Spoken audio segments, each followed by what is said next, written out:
नमस्कार दोस्तों, आपका स्वागत है मेरे चैनल भक्ति की जानकारी में। पूरा वीडियो देखिएगा और लाइक करके ही जाएगा। ब्रज भूमि की रज रज में राधा और कृष्ण का प्रेम बसता है।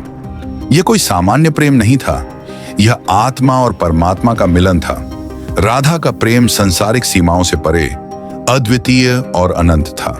प्रेम तो बहुत से लोग करते हैं, लेकिन राधा का प्रेम केवल पाने का नहीं था, बल्कि देने का, त्याग का और विरह में भी समर्पण का था। कहते हैं, जब जब गोकुल की गलियों में बंसी की धुन बजती, राधा का हृदय उमंगों से भर उठता। उनके लिए वह स्वर केवल संगीत नहीं था, बल्कि आत्मा की पुकार थी। राधा का जीवन कृष्ण के बिना अधूरा था और कृष्ण की लीलाएं राधा के बिना अपूर्ण। यही कारण है कि भक्त लोग कहते हैं, कृष्ण के नाम में भी राधा छुपी है। राधे कृष्ण बोले बिना कृष्ण पूर्ण नहीं होते। लेकिन इस प्रेम का दूसरा पक्ष था विरह। राधा जानती थी कि कृष्ण का जीवन केवल वृंदावन तक सीमित नहीं है।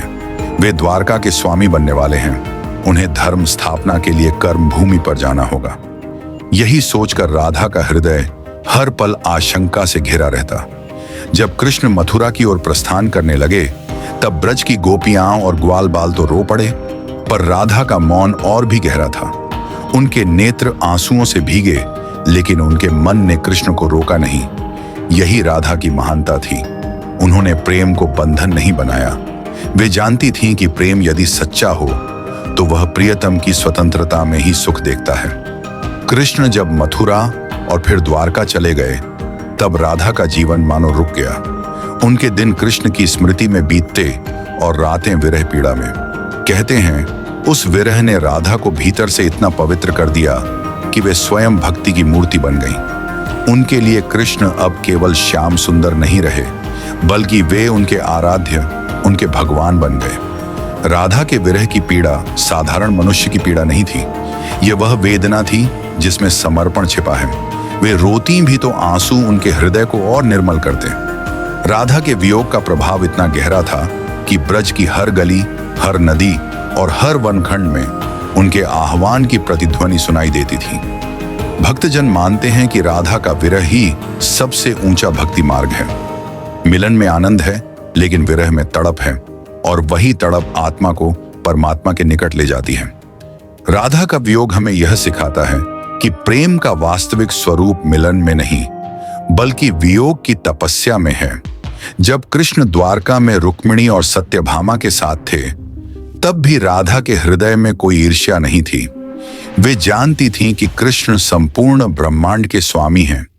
उनका कोई भी रूप राधा से अलग नहीं हो सकता।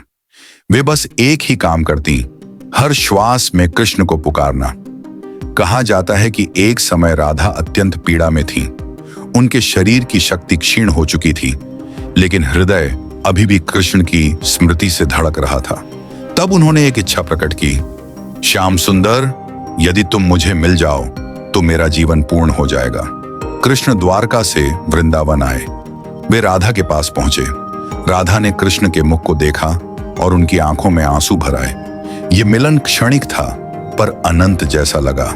राधा ने कहा, प्राणनाथ, अब मैं पूर्ण हो गई हूं।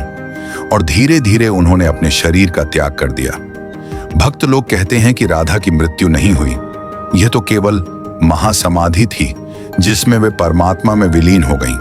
कृष्ण ने स्वयं उनके देह से प्राण निकलते देखा और बंसी बजाकर उन्हें अनंत लोक में विदा किया। राधा का यह विरह हमें यह संदेश देता है कि प्रेम केवल मिलन का नाम नहीं है। प्रेम का असली रूप है विरह की वह पीड़ा, जिसमें आत्मा का शुद्धिकरण होता है। यही कारण है कि भक्त लोग राधा को भक्ति की देवी कहते हैं।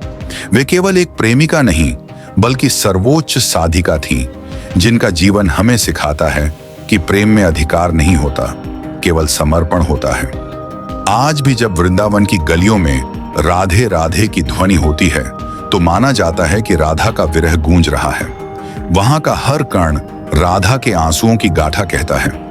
यमुना का हर लहराता जल राधा की पुकार का उत्तर देता है।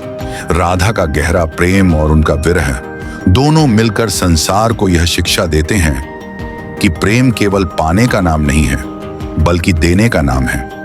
कि प्रेम केवल हर्ष का नाम नहीं है, बल्कि वियोग की वेदना में भी आनंद छिपा है, कि प्रेम केवल दो हृदयों का संबंध नहीं है, बल्कि आत्मा और परमात्मा का मिलन है।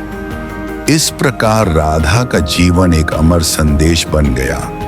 जहां प्रेम है वहां राधा है, जहां विरह है वहां राधा है, और जहां कृष्ण है वहां राधा अवश्य है। वीडियो पसंद आएगा ना तो थोड़ा लाइक कर दीजिएगा जी।